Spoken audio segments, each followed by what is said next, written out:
Support for Arkansas Week provided by the Arkansas Democrat Gazette, the Arkansas Times, and KUAR FM 89. Hello again, everyone, and welcome to the broadcast. Come Monday, spring break ends for the pupils and the politicians. K-12 and college students will return to the classroom, and the legislators will return to the Capitol. The former looking to the end of a semester, the latter to the start of a fiscal year. Thus far, it has largely been a session of social and cultural issues. But it's time to start plugging in the numbers. The 94th General Assembly with April approaching, that's this week's edition. And joining us, Andrew DeMillo, Capitol Bureau Chief of the Associated Press, Josie Lenora, KUAR's Capitol Correspondent, and Steve Brawner, independent journalist. Thanks to everybody for coming in with such speed, such velocity. Did the administration's education package, that Omnibus Learns package, with such speed, and it was so little discussion or debate, did it just blow out of the General Assembly, that it is difficult to imagine that we're in the third month of General Assembly, and mostly it is social and cultural issues, guys, that have dominated. And Andrew DeMillo, there's more to come. Yeah, that's right. You know, this has been a session where we've seen a lot of kind of culture wars bills getting through. This week, Governor Sanders signed a school bathroom bill, making Arkansas the fourth to enact such a restriction. And when they come back next week, one of the first things on the agenda for House Committee is a more far-reaching bathroom bill that actually goes further than the North Carolina law that that was repealed after it faced some pretty widespread boycotts and protests. And we've seen other restrictions get through as well too, including basically an effort to try to reinstate the state's ban on gender-affirming care for minors by making it easier to sue providers of such care for malpractice. So this has been something we've seen a lot of, and we're still got some other things on the agenda. And those include some new abortion bills, legislation that just came in. Representative Denise Gardner put forth a bill which would allow mothers to achieve or access an abortion if their health is at risk. It would expand. Currently, you can only get an abortion if the life of the mother is at risk, but this would expand it a little bit. Because she's a Democrat and because it's a bill about abortion, I don't see it going through. But there is also a second bill by a Republican to make it so you can't access mifepristone, which is the abortion-inducing drug. Yeah. Steve, the odds are against any kind of legislation that would expand abortion rights, which are essentially non-existent. The odds are not only against it, it is not going to happen. We just had a governor elected with 63% of the vote.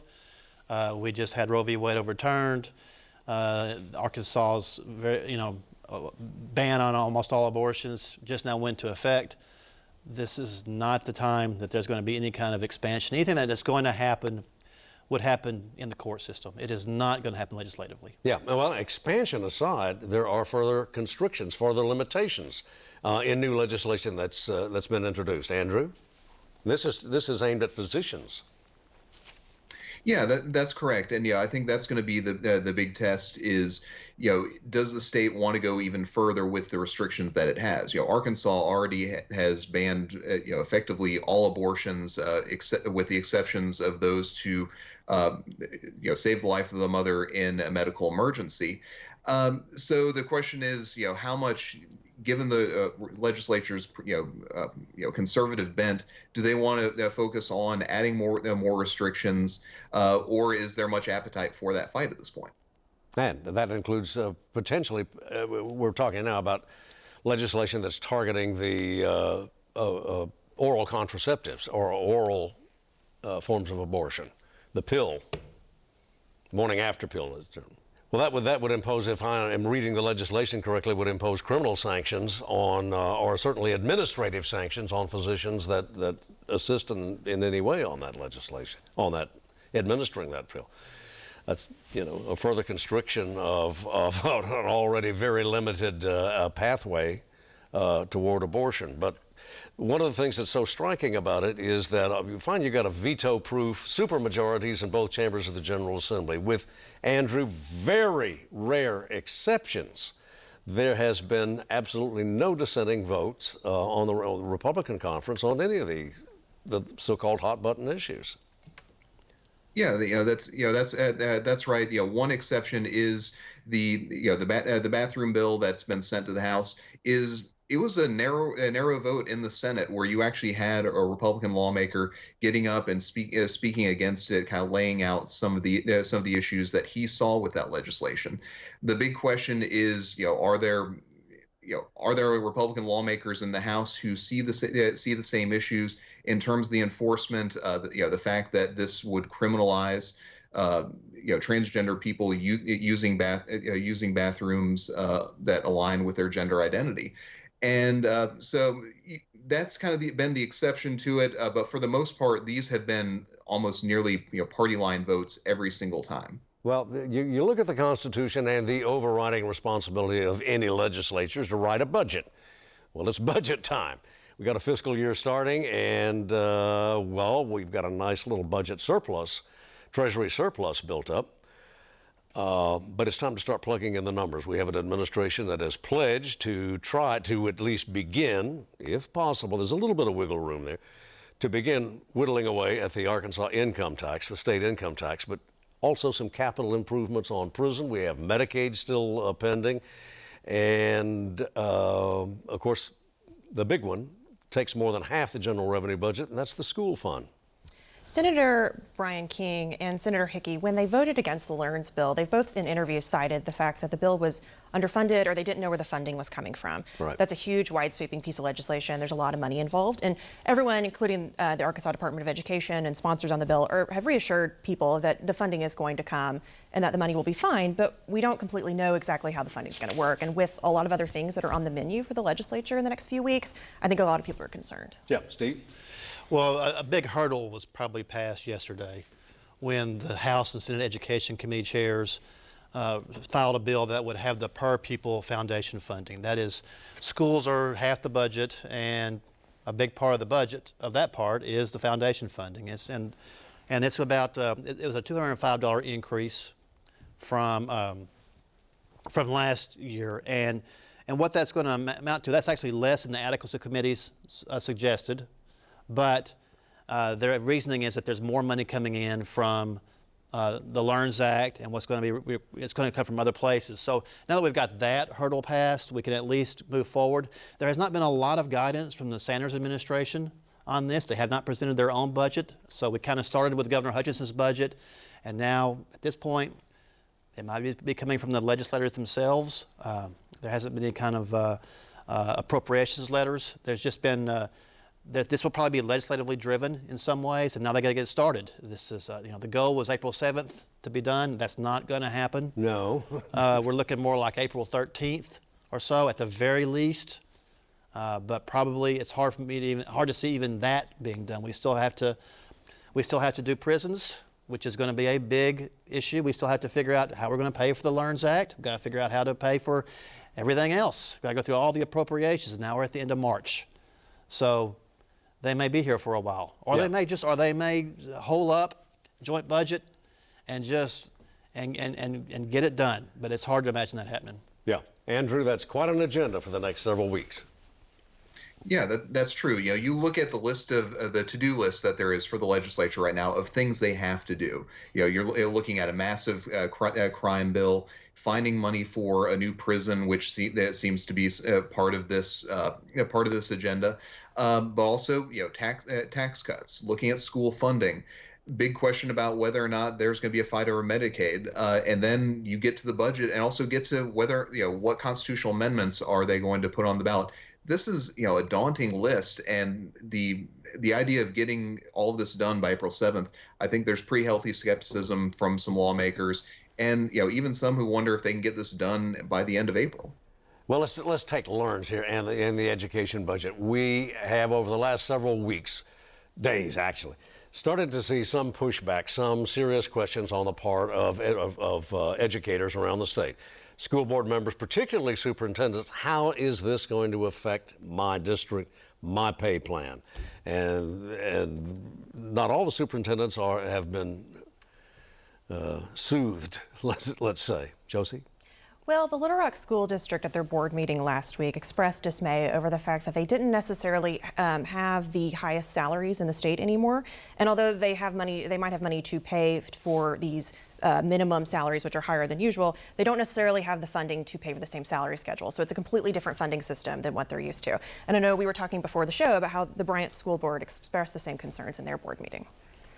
Right, what's not going to, the LEARNS Act will be, assuming that the money comes through, and it's hard to imagine it not coming through because this is the governor's signature program. It funds what it says it will fund, which is the minimum teacher salary going up to $50,000, and the $2,000 raise for everybody. It does not fund districts keeping their same salary schedules. So what will probably happen is that while the beginning teachers, the new teachers, are all going to make $50,000, which is a pretty good living in Arkansas, for veteran teachers, for teachers who are have more education, up there in the years experience, they will still make more money. The difference between them and the beginning teachers will be compressed, which means that that salary schedules that have been in place will have to be changed. And as also, this is happening at a time, there's still a lot of uncertainty because this is about the time when school districts do their contract renewals. In fact, Mountain Home typically does theirs by March 31st, which is next week. And we still don't have the funding guaranteed for, it's not been signed into law. So there's just a lot of uncertainty. But on the plus side, let it not be forgotten that teachers will be making a minimum of $50,000 next year. Yeah, and Andrew, too, we are incurring here some ongoing obligations in terms of LEARNS. Yeah, and what it imposes on local districts. Yeah, and that's the concern that you heard from critics of the legislation, and you're hearing from some of the districts are the questions about not just year 1, year 2, when you get into year 3 and further out, what unfunded mandates might there be for districts in terms of the obligations?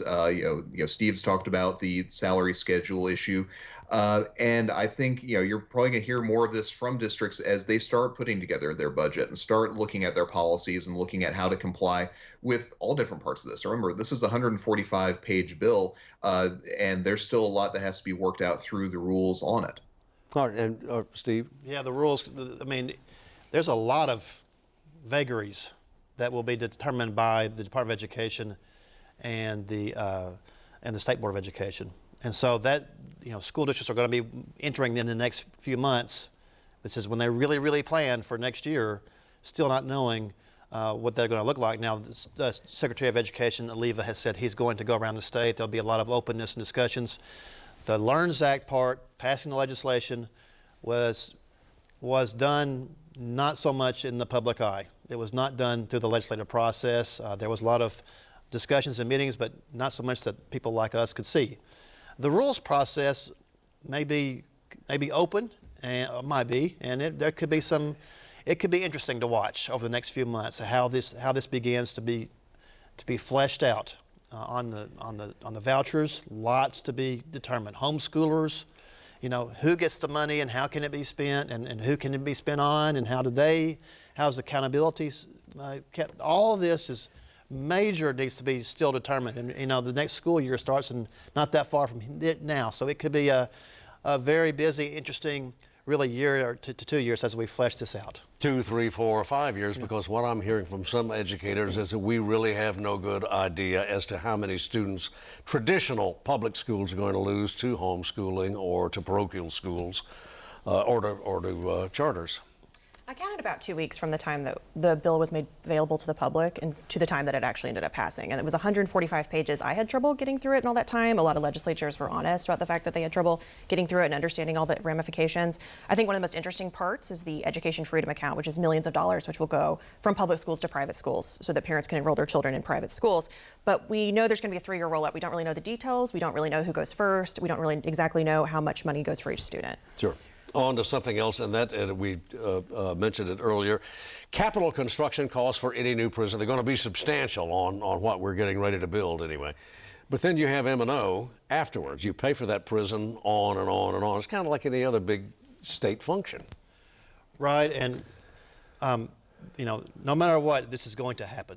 Yeah. Because our county jails are full, so there is no debate that there needs to be some None. prison space built. There's no debate about that. How much is the debate, and how much can be afforded based on the fact that we just gave teachers a raise to $50,000, and because there's still a goal to cut taxes.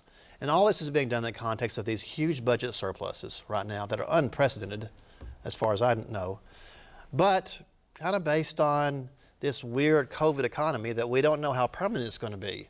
So there's just a lot of uncertainty, but this is, there's going to be prisons built, prison space built. It might not be as much as was originally hoped for. And one other thing, a huge budget item, and that's Medicaid. Andrew, guys, everybody, in years past, when what became known as Obamacare was first introduced, there were a series of legislative sessions, these long, drawn-out, massive fights over whether or not to renew the program, participate in it. In the last couple of sessions, it was more or less accepted. Do you see that changing any? Andrew? I think it's still hard to tell at this point. Governor Sanders announced that she is going to again pursue a work requirement for Medicaid, for Medicaid expansion, something that's been attempted before but blocked by the courts. And the issue with that is we won't know until after this legislative session, whether or not Arkansas gets approval for that. That may help stave off a fight on this until next year, depending on what the Biden administration says. But it's still unknown. You still have to get a 3/4 vote on it. And as we've seen in nearly every single session since Arkansas expanded Medicaid, is that can be very difficult. And there's still a lot of unknowns with that. So that's the big question mark and the thing kind of hanging over this whole idea of trying to get everything wrapped up, by April. Yeah, but it brings in so much money. It would be impossible to balance the budget and do tax cuts without the Medicaid expansion. Yeah. And that is what Governor Hutchinson discovered or found to be true.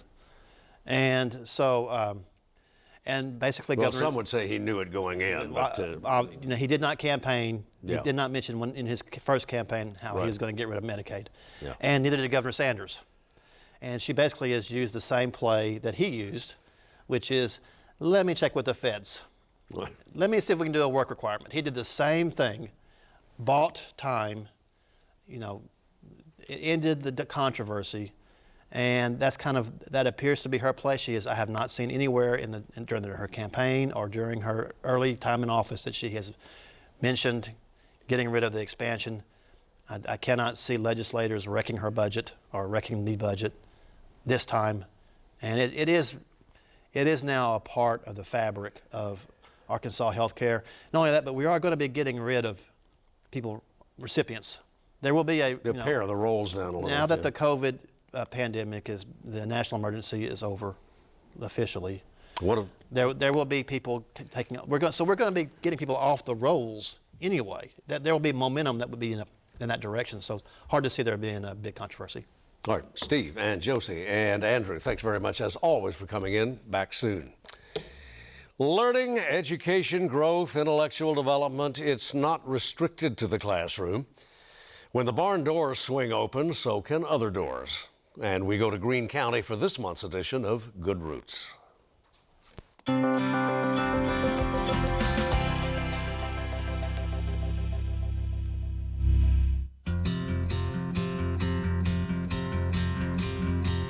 I'm Dylan Phelps, and today we're at Crowley's Ridge Classic in Paragould, Arkansas at the Greene County Fairgrounds.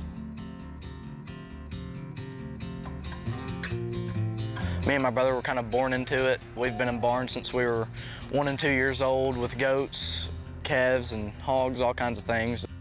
We've always had some form of livestock. We had beagles that we raised. They had dogs that they took care of from the time they were, little guys. You can learn all types of life skills within this industry.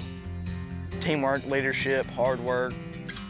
I've met plenty of friends all over the nation, just showing, judging, and all things livestock. We bought a Beefmaster bull, stayed with that for a while, and we learned about KELV cattle. Main goal has always been to raise well-rounded children, to teach them work ethic and how to take care of things. We grew up that way, and it's something we enjoy as a family. Our parents both showed livestock on the county and state level, so I know it goes back 3 generations. There's, a few different levels of shows. There's like these jackpot shows that are pretty local. There's state shows like State Fair and AYE. And then there's national shows like Cattlemen's Congress, Dixie National Open Show. It's a really big show. They got multiple barns full of cows, full of goats, full of pigs, lambs, everything you can think of. Sometimes you get a trophy, sometimes you get a ring, you get belt buckles, and just all kinds of things that you can win. Well, I show market usually. I have a steers. He shows the breeding stock we raise, and the steers, you want muscle. You want muscle them with, you want a big wide top in them. You want some rib to them. You want to look nice from the side. You want to be long front end, long necked. You want to tie and high at their shoulder. You want some bone, some big legs, a lot of hair. They'll kind of judge you based on how good your animal looks and how good it is in terms of breeding standpoints and structural standpoints. Keep it all, as medicine free as we can, low antibiotics and all that, but you gotta have vaccinations to keep them healthy. Raise it, you wean it, and you get it pretty, I guess you could say, and you feed it, make it look good, and then bring it to the show and see what it does. I like spending time in the barn, getting them ready for the shows, but I think like the day you really, like the most when you get here and you get them ready, got them looking their very best, and you go in there and you win a banner. There's a lot of blue ribbon effect, I guess you could call it, and there's a lot of thrill that goes into it. When the judge comes up to you, shakes your hand, and tells you you won, there's a lot of emotions going through there because you think about all the hard work that you've put in and how much your family's put into it. There's all kinds of different things you can do besides just showing and breeding livestock, and I think that's overlooked a lot because things like FFA, in the name, it's Future Farmers of America, but you can do a whole lot more than just being a farmer and whatnot. It's not just about the cattle and raising the cattle. They also do livestock judging, public speaking. My dad went to college judging livestock collegiately, and I kind of want to go down that same path. There's scholarships for everything. There's LDEs, which are leadership development events where you speak. I did extemporaneous speaking, where you get a topic and you have 30 minutes to write a speech and deliver it. Scholarships for public speaking, and then there's stuff like this where you get scholarships for winning big shows. That's my favorite part of it, is seeing them progress and watching how much they've learned and what they pick up on. Hard work pays off, always. It's just what you get out what you put in, is what it boils down to. During the school week, we get up about 5:30, go out, feed the heifers, feed the bulls, get everything taken care of for the morning. Make sure if a cow's had a calf that it's healthy and doing well, and just check on everything in the morning, go to school, come back home, and do it all again. You just take care of them, you feed them, you water them, check on them, make sure they're all doing well. If one's sick, you gotta get up and doctor it. Whether it's nice outside or whether it's cold or whether it's hot, it's something that has to be done. Sometimes it's gonna be rough. It's good days and bad days, just like everything else, just like sports. You have to learn to prioritize and figure out how to make it to baseball practice, and how to get to judging contest, how to get your homework done. I mean, there's a lot of people that feed once a day after school and don't do anything in the morning. But us, we feed morning and night. If you have a cow at home and you don't take care of it, you don't feed it when you're supposed to feed it, it gets a little skinny, you show up here and you don't do well. 3B is Three Brothers Cattle Co. So me, my brother Thompson, and my brother Garrett all started this about 4 or 5 years ago. They wanted it to be 3B. Because there are 3 brothers. I think it's important to kind of, if you want to stay in this industry for a while, get your name out there, win some shows. Yeah, there's some rivalries. Walk on a baseball field, you can be playing with your buddies in a friendly game, and if it's a state championship, you're out to win it. The rivalry between us, when it's our cows that we're showing, we breed those, raise them together. We're always hoping for the other to win or us to win. We want our cows to do well. But in showmanship, that's when they judge you on how well you exhibit your animal. That's always been a rivalry between us. But there's always that showmanship class that you're judged on your showmanship and how you actually present your animal, and I think there's plenty of rivalry there. What we've tried to instill in these boys is, regardless of who's there that weekend, you're there to help. It's amazing to go out there and compete against someone you love. I love it. I've been in it my whole life, and I really can't picture my life without it. Whether they want to go be nurses or farmers or doctors or whatever, this program prepares them for whatever lies ahead. It instills a lot of values, it instills a lot of work ethic, and regardless of what direction they go, it prepares them for it. I hope that we've got grandkids that are here showing one day, hopefully a lot of years from now, but it's a common goal, I think, with most people in this industry. We're trying to raise better young men and women and we're using the cattle to do that. That does it for us for this week. As always, thank you for watching. See you next week.